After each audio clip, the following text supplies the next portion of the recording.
Shalom, selamat pagi, salam sejahtera bagi kita semua.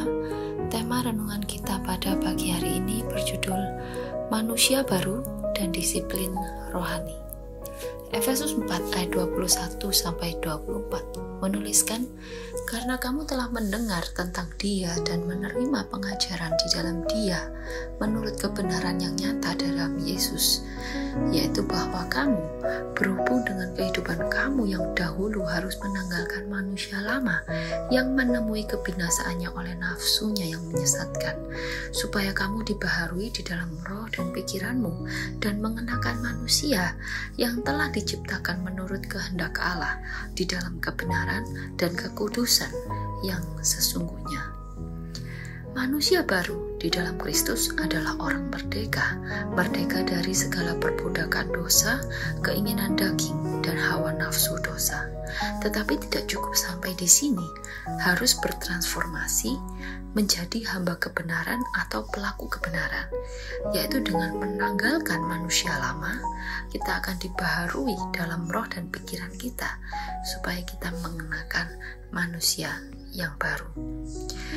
Untuk bisa menjadi manusia baru atau hamba kebenaran harus berdisiplin rohani. Karena tanpa disiplin rohani akan sulit menjadi manusia baru atau sulit menjadi hamba kebenaran. Berbicara tentang disiplin, seringkali konsep yang muncul dalam pikiran kita adalah sebuah aturan yang mengikat dengan segala konsekuensinya. Tetapi tidak dengan disiplin rohani. Dengan disiplin rohani justru membawa seseorang kepada kemerdekaan sejati di dalam Kristus.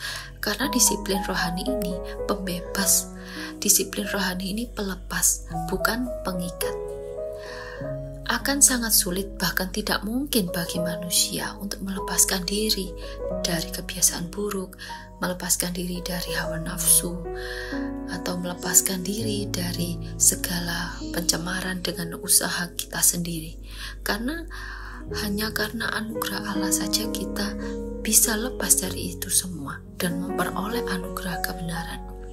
Disiplin rohani itu merupakan respon manusia terhadap anugerah Allah yang telah membebaskan manusia dari perbudakan dosa menuju keserupaan dengan Allah. Dan dengan disiplin rohani kita itu menempatkan diri di mana Allah dapat mengerjakan, dapat mengubah, bahkan memberkati hidup kita. Ada 2 poin penting dalam disiplin rohani ini. Yang pertama adalah disiplin pribadi. Disiplin pribadi ini berbicara tentang disiplin batinia, tidak memiliki keterikatan dengan orang lain ataupun sekeliling kita. Dan disiplin pribadi ini berfokus pada sikap hati kita, berfokus pada hubungan kita dengan Allah. Dan disiplin pribadi ini bisa dilakukan dengan disiplin meditasi. Meditasi ini menjadi sesuatu yang kurang populer ya di dalam iman Kristen, karena banyak pemahaman bahwa meditasi ini milik agama-agama timur. Tetapi mari kita belajar pada pagi hari ini bahwa ada meditasi Kristen di mana itu membebaskan dari kesibukan pikiran, dari aktivitas, kepada perjumpaan dengan Allah dan penyerahan diri kepadanya. Meditasi Kristen ini berbicara tentang berdoa dan merenungkan firman Tuhan, di mana dengan berdoa kita merindukan Tuhan dan suaranya, kita menanti-nantikan Tuhan, dan kita menyembah Allah dalam roh.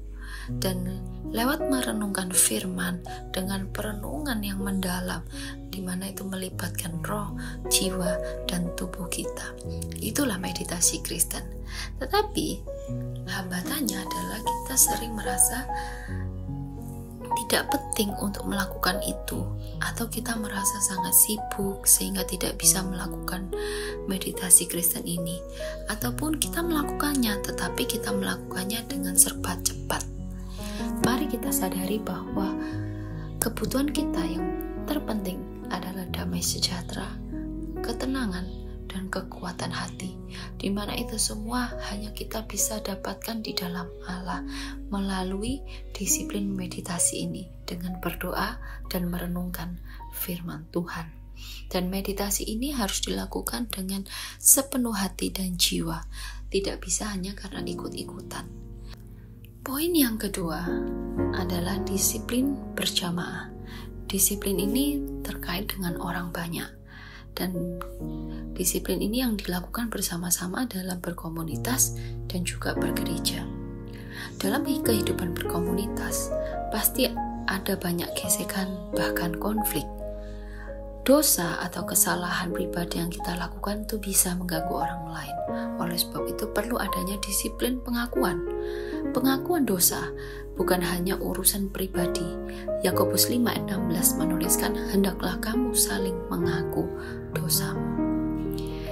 Perlu kita ketahui bahwa banyak sekali manfaat dari pengakuan dosa. Selain menyembuhkan secara psikologis, tetapi hati nurani kita juga dibersihkan. Kemudian terjadi pemulihan antara kita dengan Allah, kita dengan sesama, dan terjadi pertumbuhan rohani. Tetapi masalahnya seringkali rasa malu dan gengsi atau perasaan tidak merasa bersalah ini membuat seseorang tidak mau mengakui dosanya. Oleh sebab itu, mari kita kuatkan kesadaran kita bahwa semua manusia berdosa dan Allah itu penuh dengan kemurahan hati. Pengakuan dosa harus didasari dengan penyesalan dan kebulatan tekad untuk tidak mengulangi. Yang kedua adalah disiplin pengampunan.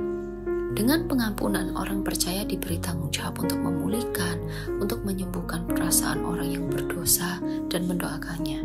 Dengan memberi pengampunan, orang percaya ini membersihkan hati nuraninya dari sakit hati, dari kebencian, dari penghakiman. Oleh sebab itu perlu dilakukan pengampunan tanpa batas. Pengikut Kristus atau gereja diberi kuasa untuk mengampuni, diberi kuasa untuk mengikat dan kuasa melepaskan. Ini berbicara tentang membawa orang kepada pertobatan dan menerima pengampunan Allah. Yang ketiga adalah disiplin pelayanan. Ini berbicara tentang pelayanan kepada Allah, pelayanan kepada sesama, pelayanan doa, dan pelayanan liturgi. Yang terakhir adalah disiplin ibadah. Ibadah adalah anugerah, bukan kewajiban. Oleh sebab itu, ibadah tidak boleh diabaikan. Ibrani 10 ayat 25 menuliskan jangan menjauhkan diri dari pertemuan-pertemuan ibadah. Karena ibadah mengandung janji.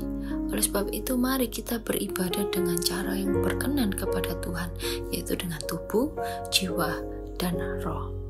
Saudara yang dikasihi Tuhan, disiplin rohani bukanlah hukum atau peraturan seperti hukum Taurat, tetapi itu adalah kehidupan orang percaya dalam anugerah Allah.